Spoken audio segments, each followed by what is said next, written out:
So my name is Carson Daymude, and I currently work for Maricopa County Department of Public Health. I have my master's degree in public health, and my current role focuses on supporting community health needs assessments for a lot of our hospital partners, so doing data collection and hospital collaboration so that we can identify what major needs are in our community and create some strategies to improve those health needs. I got my undergrad degree from Arizona State University. I graduated with that degree in 2016. During that time, I got my major was in global health, and I had a minor in Mandarin Chinese. And then right after graduating undergrad, I went to Emory University, Rollins School of Public Health, to do my master's in public health, also focused in global health. And during that time, I also got a certificate in maternal and child health. I did my circumnavigation in the summer of 2015, and my topic was midwifery around the world. I was really interested in looking at how midwives function as birth workers and healthcare workers in their local systems, especially in light of the Millennium Development Goals, which were coming due in 2015, with one major goal to reduce maternal mortality. So my research focused on interviewing actually over 70 midwives across 6 different countries to learn more about their roles and how they support women and families. Phoenix chapter was my sponsoring chapter. The countries I visited during my circumnavigation were Netherlands, Sweden, Rwanda, Bangladesh, Australia, and Guatemala, in that order. When I was in the Netherlands, this was probably only my first week of the whole trip. So I was still new at doing my interviews and navigating all those things. But I went to her clinic, I met her there, we did an interview.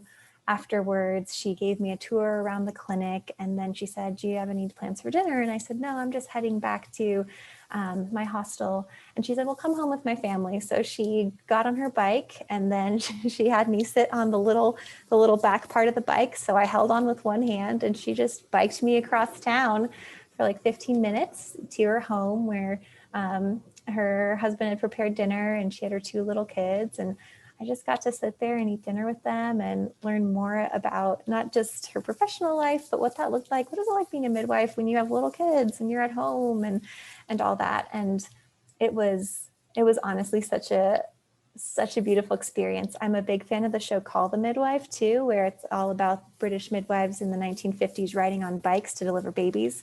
So that moment for me was just, it was so picturesque. When I had the opportunity to travel to Sweden for 2 weeks, it was really personally meaningful to me because my mom's side of the family is from Sweden. My grandmother's father immigrated to the US in the 20s, and her mother's family had immigrated a few generations back, but nobody who's currently, none of the living generations have been back to Sweden. So I was the first one in my family to be able to go and kind of learn a little bit more about this culture.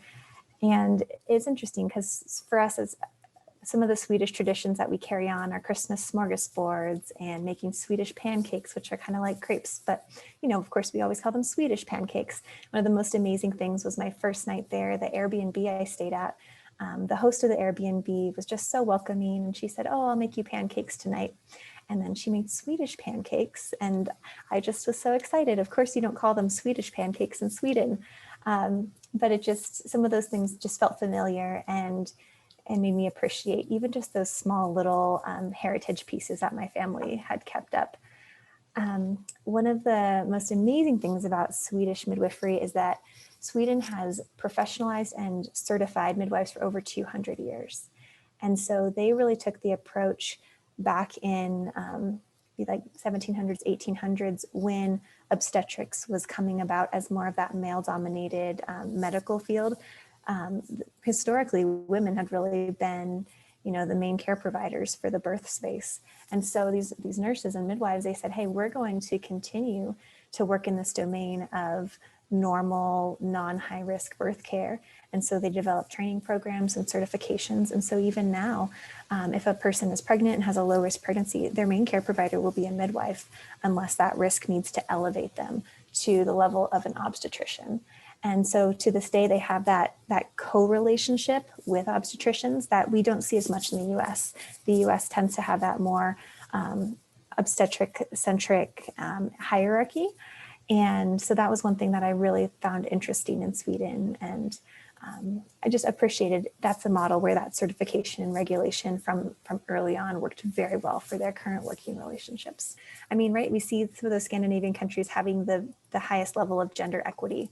And that was something too, as far as parental leave. They require not only women, but also like men who have babies to take off a year. It's a use it or lose it situation. And that leads to a lot of that gender equity and minimizing the motherhood tax and how that impacts men and women's income later on in their career. During the travels, there was definitely opportunities to get to hold babies and see mamas. I would say though, most of the time, I really was just meeting with these care providers and the midwives like in their offices.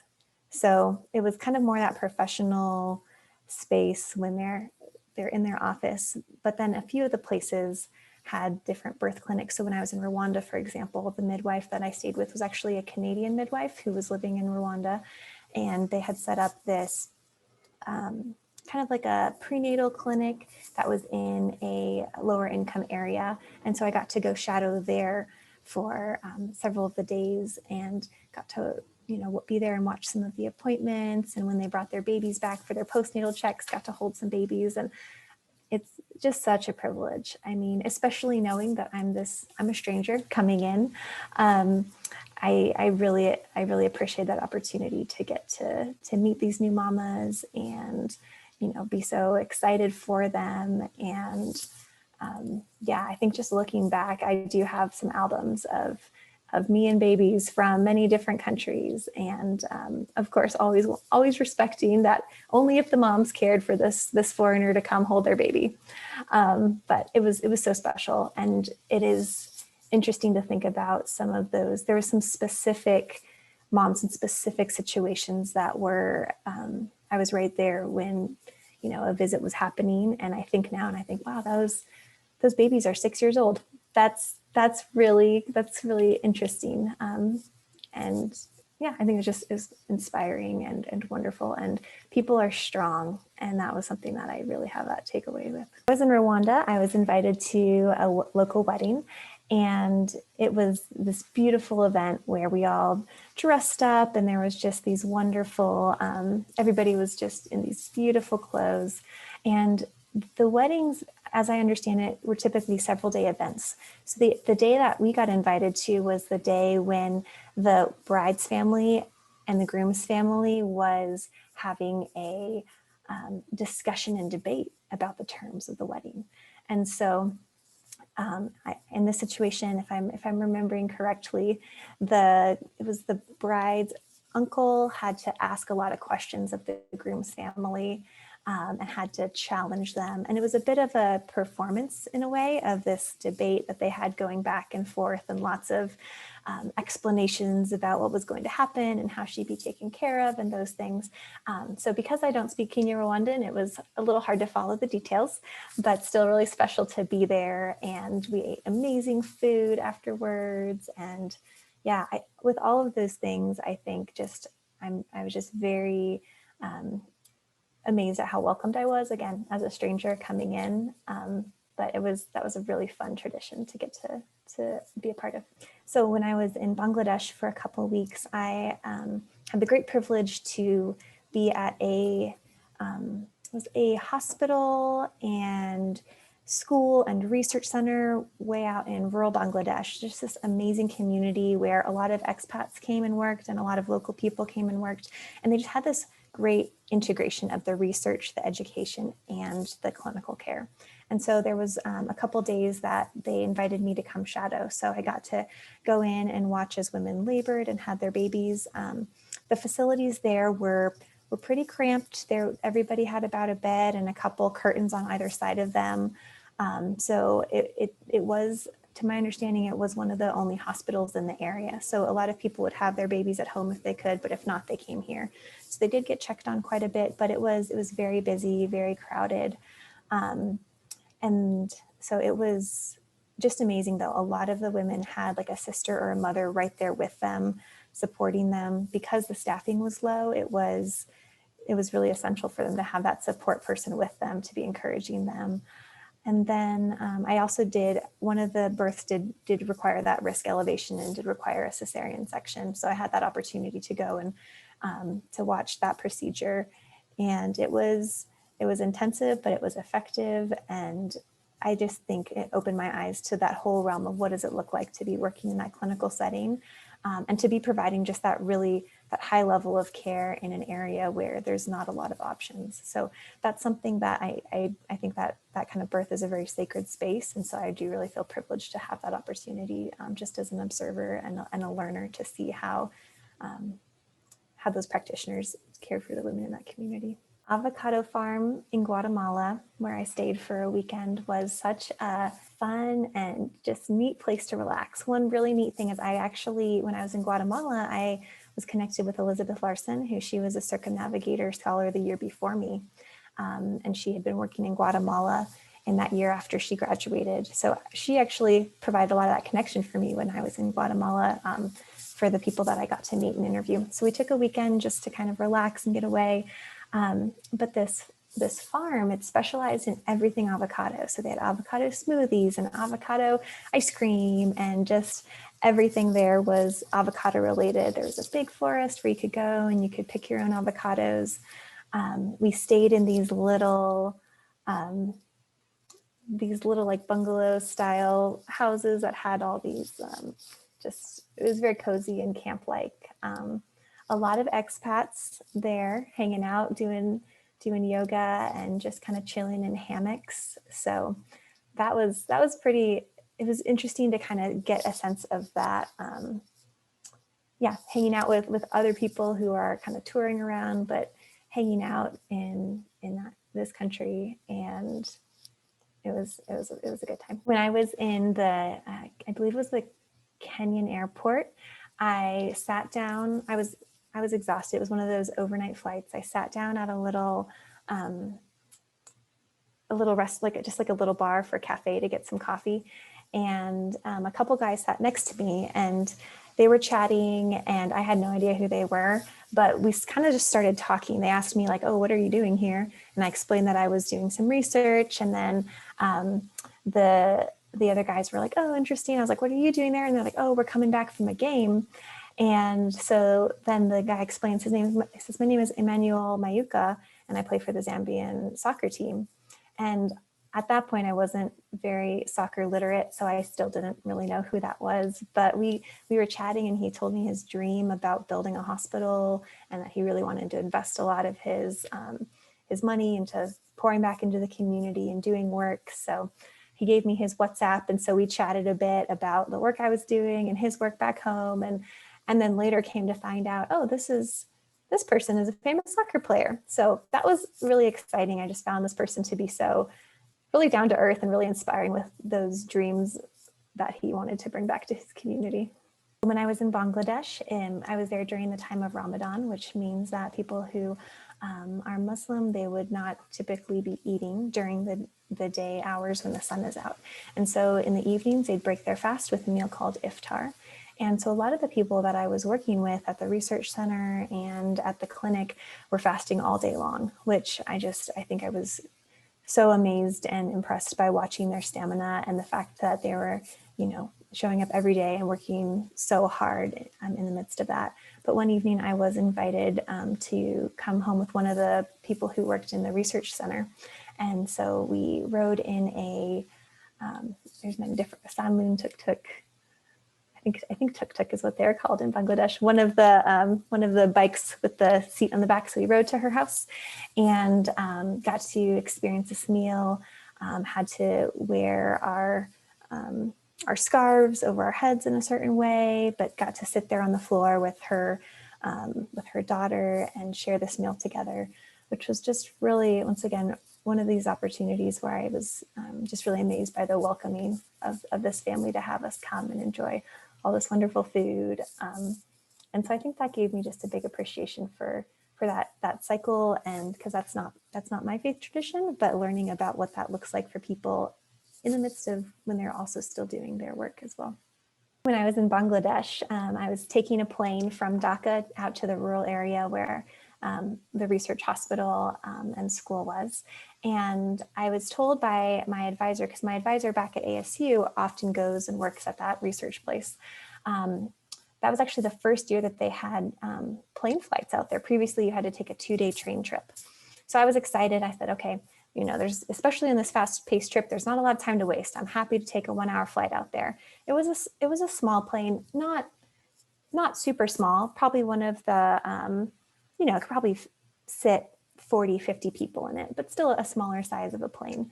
So we get in it, we take off. I'm like reading a magazine, and it was morning. So all of a sudden out of the corner of my eye, I saw a bright orange flash. And I thought it was the sunrise. I love a good airplane sunrise. So I look out the window and then I realize there's a ball of fire on the wing. So I'm kind of in shock. So I look at that and then it goes out and I look around me, and there was only like about 6 or 7 of us on this flight. The man in front of me has also noticed it. And so he gets the attention of the flight attendant. The flight attendant comes down. They both look out the window. There's nothing there. But this guy and I both know there was a fire on the wing. So then we're watching, and you can see the engine fan all of a sudden just stop. And so that is when I thought, oh, this is, we didn't imagine this is serious. So I hear this guy starts praying in Bangladeshi and I start praying in English, and we're just like, oh my goodness, what's happening? I actually took my passport and like put it into my shirt just in case. I didn't know how this was going to end up. And then the pilot comes on and does speak English, which is nice, but doesn't really explain exactly. All he says is, we lost an engine, we're going down. And so from my perspective, what does that mean? We might be crashing down. Fortunately, he just took the plane and landed it right back at the place that we had started. And we all got off, got back into the airport. You know, one of the most wild parts of this is that I didn't have like an international cell phone. I just tried to do Wi-Fi where I could. And so you know, there's a bit of a end of life moment. So I tried to call home and happened to have Wi-Fi in this tiny airport. My parents take the call, and they were actually a little busy trying to make it to one of their own flights. So I tell my mom, I think my plane went on fire and almost crashed. And she just goes, oh, that's too bad. Don't worry. I'm sure it'll be fine next time. So I get back on a plane. I have no idea. Is it the same plane? Is it a different plane? But made it there just fine. But that's one of my favorite things now, is telling my mom, do you realize you just told me to get right back on that plane? And she's like, I think I was a little rushed, but I'm glad I told you that. So the rest of the trip, if ever somebody would like take a photo, there was one time where someone was taking a photo out the window, so it was flashing. I did have a little PTSD, just like, what is happening with this plane? But made it home safely. Very grateful that planes have 2 engines. During my travels, I think one of the most amazing things was just all these friends that I met. Many of them started out by when I was developing my proposal, and I would say, I'd be explaining to a friend, oh yeah, you know, I'm interested in going to Bangladesh, but I don't know too many people there. Oh, you know, I actually have this friend who knows somebody who's there. And so before I even left, I developed this network of mutual friends, a lot of people that I was going to stay with, or that I knew were there in case I needed something. And so even just going, I felt like just the security of, man, people are really generous and really welcoming. There was a time when I was in Rwanda, I was supposed to stay at a hostel, but we got there and it was not well lit. There was a lot of people there that I just didn't feel comfortable staying there as like a young woman by myself. So actually the Canadian midwife who was going to be showing me around was like, stay at my house for a week. And so just that generosity of people being willing to host me, show me around on that end was amazing. One of the midwives that I reached out to in Sweden, I found her online. I wanted to interview her. So I let her know I was coming, and she said, come stay at my house for the week that you're here. I mean, just so generous. People were just amazing. And I think that's something that is the spirit that I want to have with others, and makes me really excited to welcome people who are either new here or just, you know, have recently moved. That's something that I just feel like goes such a long way, to have someone over for a meal or offer a place to stay. So some of the midwives that I talked to too, even if I didn't stay with them, I have them on social media now, so I get to see their updates. One of my favorite days of the year is International Day of the Midwife, which is in May, and getting to see all my midwife friends from Guatemala and from Rwanda and from Netherlands all post about, them with their latest baby that they've caught and what that means to them. I just think that's super special. And then, yeah, those random people along the way that you get to know, like the soccer player in the airport, or the person who's staying in that hostel bed next to you, and you come best buddies for 2 days to walk around, and then maybe you don't even ever talk to them again. But I just think that kind of fast friendship was something that I really appreciated, needed, and loved. Ways that my circumnavigation helped me understand my research topic better was really that opportunity to speak with midwives in a variety of contexts. I chose the countries I did because 3 of them were more developed countries. Sweden, Netherlands, and Australia just had a long history of midwifery, certified midwives being primary birth workers and caretakers of women. And then in Guatemala, Bangladesh, and Rwanda, there was also a long history of traditional midwifery. And more recently, a lot of government push to have certified, trained midwives really step into that role in in pregnancy and birth care. And so getting to compare those 2 different models was really interesting. There was a lot of things that stood out across all the different countries, the ways that midwives described what their role is in caring for women, that their primary domain is at prenatal care, that care for pregnancy and childbirth when it goes normally and is low risk. Their training and their knowledge to transfer to higher models of risk-based care, like obstetricians, if things go if things require that higher level of risk assessment and care. And a lot of the midwives talked about their roles being just these connectors of the community, and that as our world has industrialized and the medical model of care doesn't always prioritize individuals' decision-making or how they're feeling or the emotional processes of pregnancy and birth. And as midwives are able to really connect with their patients and to bring that kind of holistic care to the work that they do. One specific thing that I found really interesting that I didn't have as much of a context for going in was that in some of the countries where there were traditional midwifery models of care, a lot of that government push to certify and regulate was really coming at odds with some of the cultural practice and the cultural knowledge. And my experience getting to talk with those traditional midwives helped me see that oftentimes in that push to do very specific training and certification, those like traditional health workers were kind of left behind or ostracized, even though the community typically would trust those individuals, even to this day, more so than some of the more standard medical models.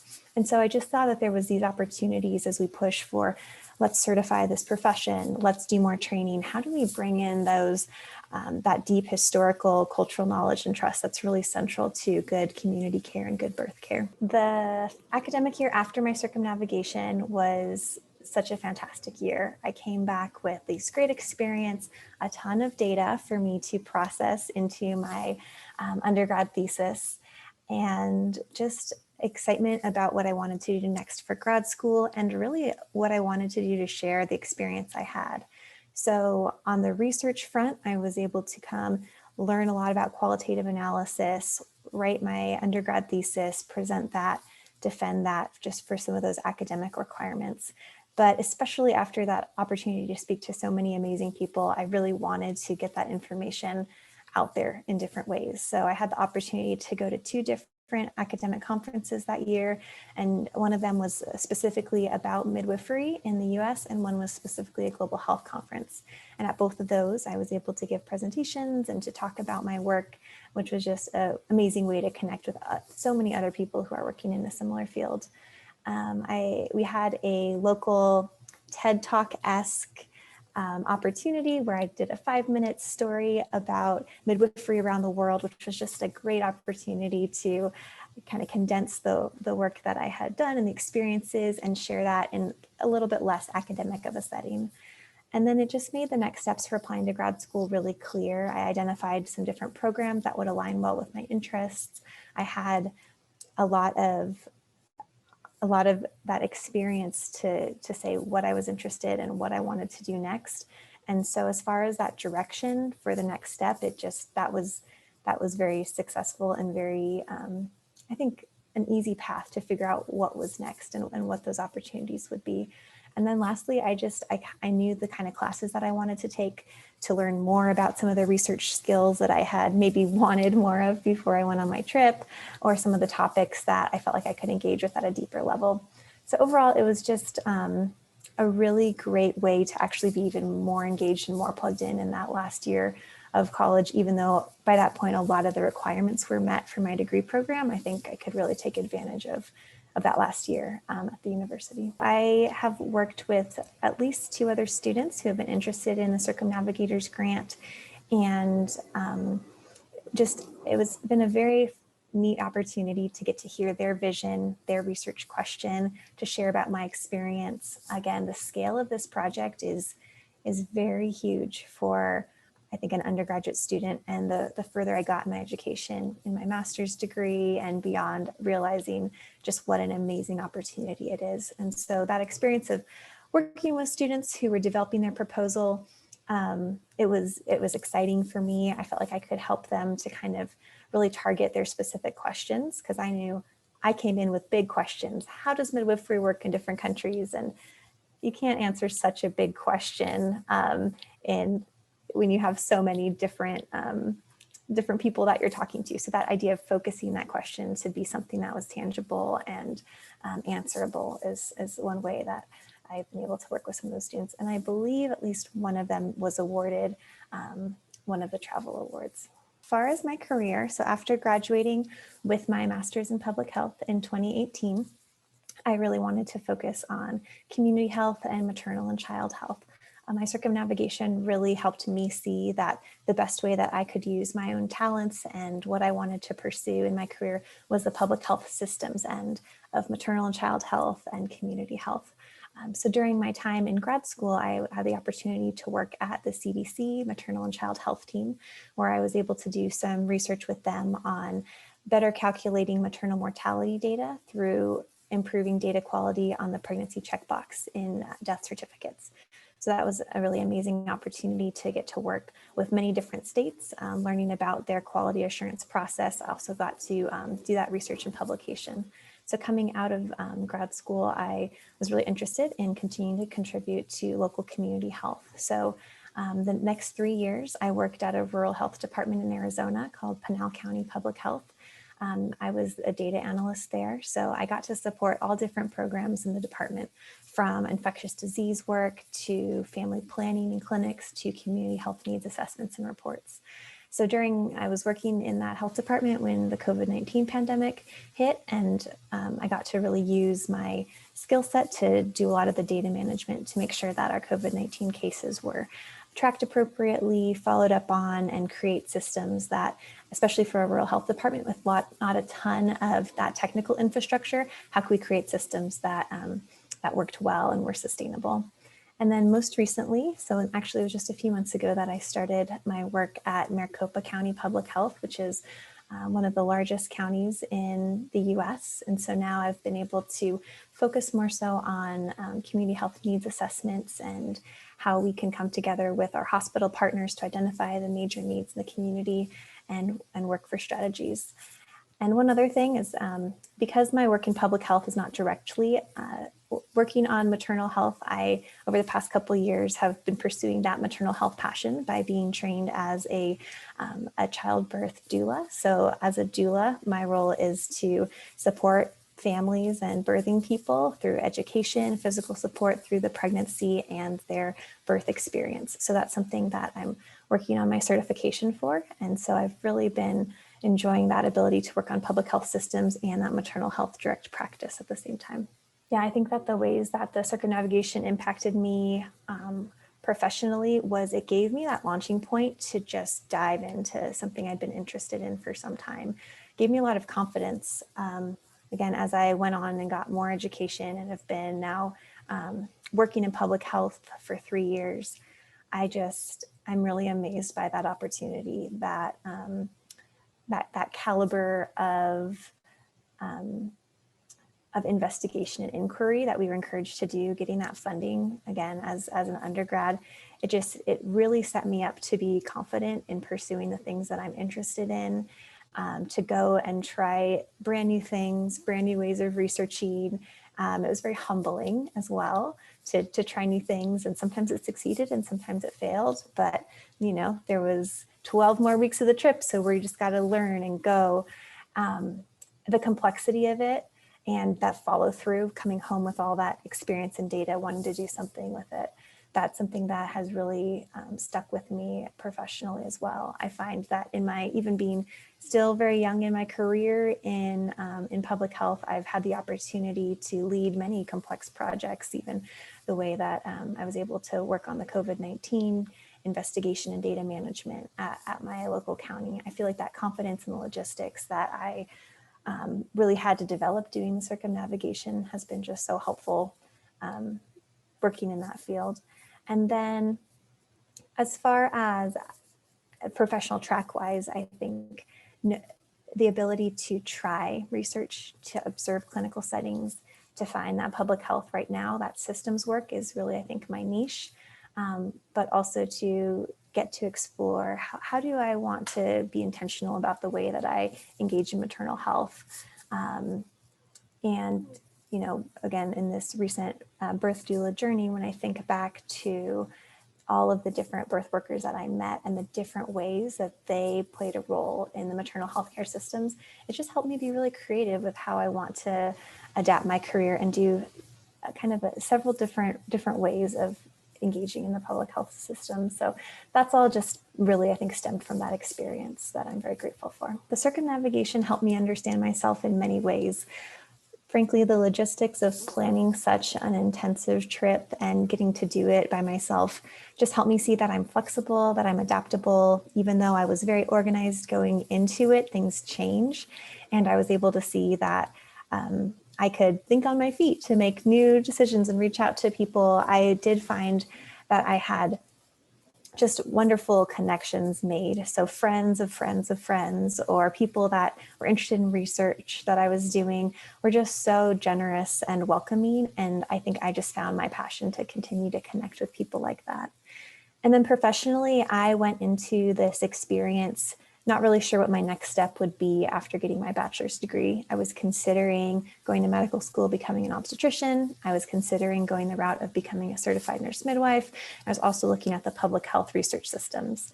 And so that opportunity to interview 70 different midwives in different settings helped me see that I really do enjoy that clinical piece, but a lot of my talents and interest, I think, is kind of at this point best used at that systems level.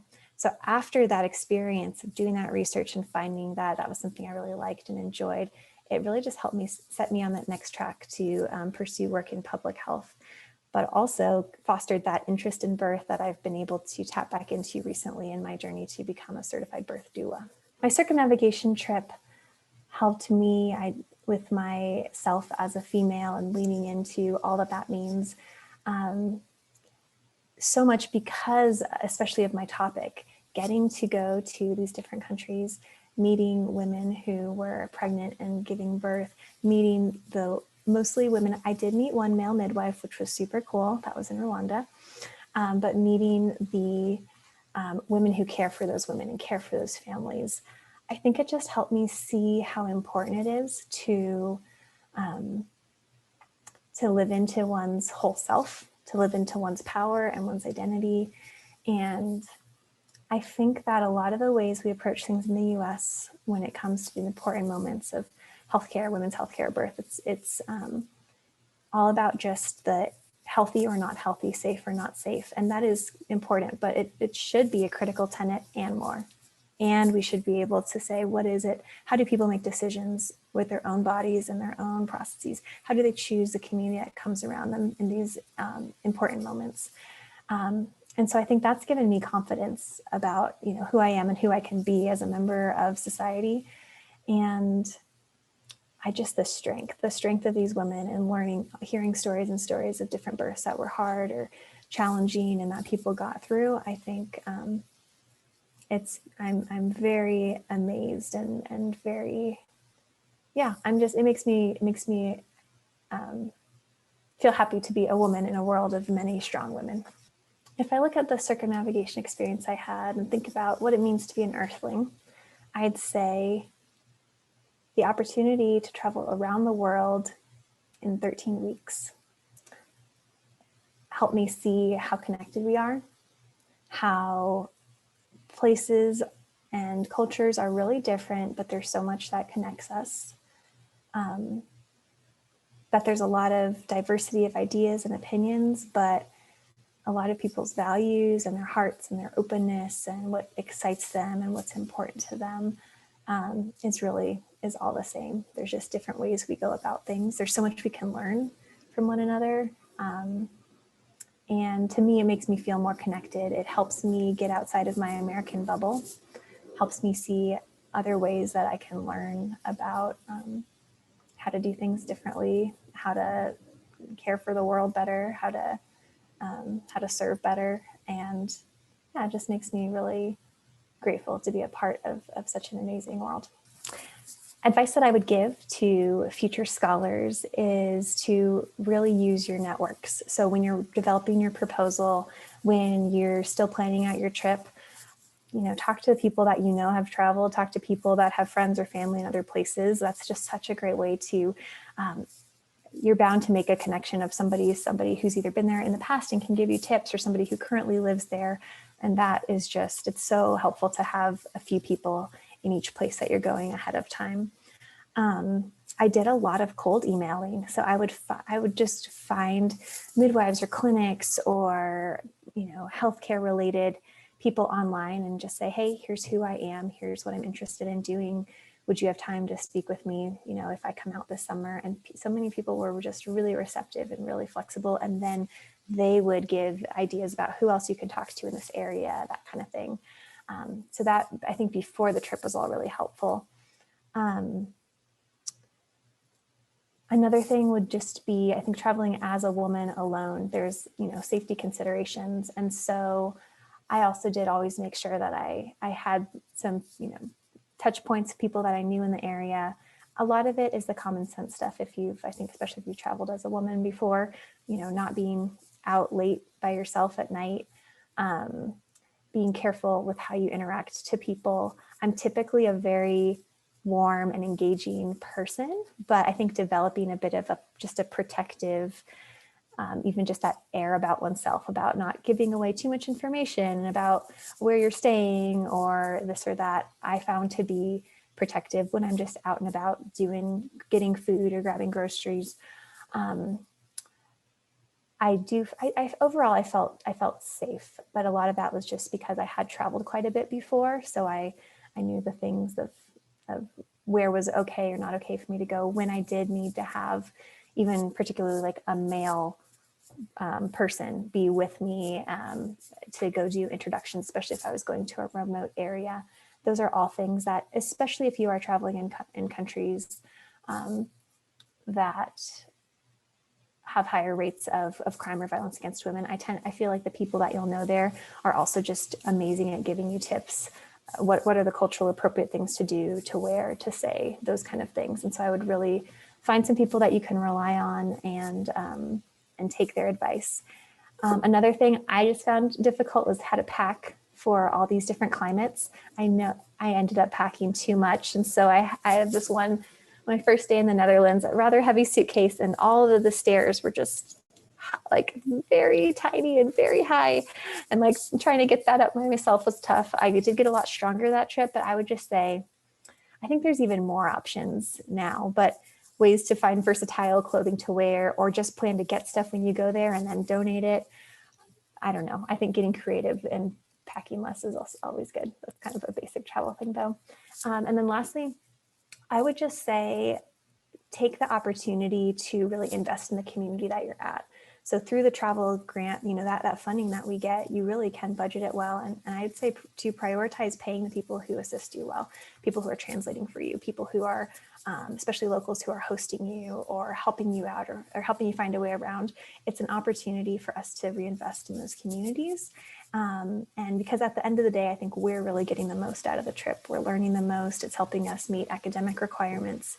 And so whenever there are those opportunities to pay well or donate to the organizations that are helping you, I think that's also, those are some great opportunities as well. So if I was talking to a college freshman or sophomore or junior who didn't know about the program, I think what I would tell them is that the Circumnavigators Travel Study Grant gives you this completely unique opportunity to follow something that you care a lot about and are interested in all the way through the entire investigation process. You get to develop out your idea and your question, write a proposal. You get to see see where in the world you want to study this thing, figure out what countries would be interesting, what's possible to learn from.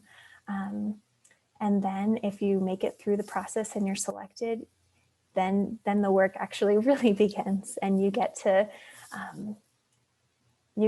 reach out and figure out how you want to do your travel, where you want to research, how you want to hone in your research process.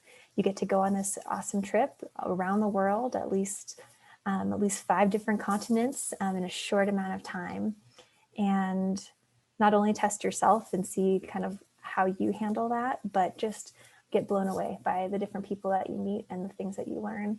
And then even after all that, there's still so much that you can do with that experience for sharing that work, seeing how it impacts your life and what you want to do as next steps, and those friendships and those stories that you build.